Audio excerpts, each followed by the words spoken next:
कराची में धूप के अंदर बारिश हो रही है। आज क्या तारीख है? आज मेरे ख्याल से 7 नवंबर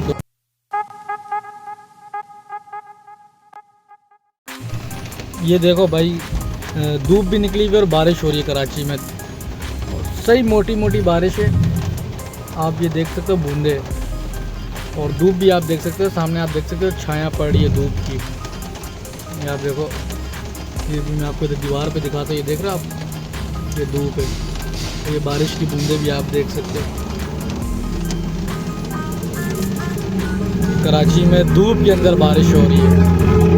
आज क्या तारीख है? आज मेरे ख्याल से 7 नवंबर 2022 हो रहा है।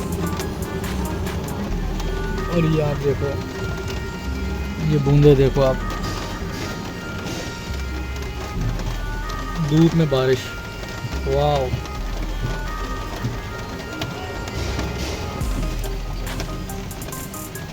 बड़ा ज़बरदस्त मौसम बन गया। छोटी बूंदे भी नहीं आ रही ना, एक तो होती है हल्की फुल्की बारिश होती है, वो भी नहीं है, और सही तेज़ बूंदाबांदी हो रही है। ये आप गाड़ी के इवेंट पे देख सकते हो, शीशे के ऊपर कैसे ऊपर से पानी आ रहा है, कैसे पानी गिर रहा है ऊपर से, ये आप देख सकते हो।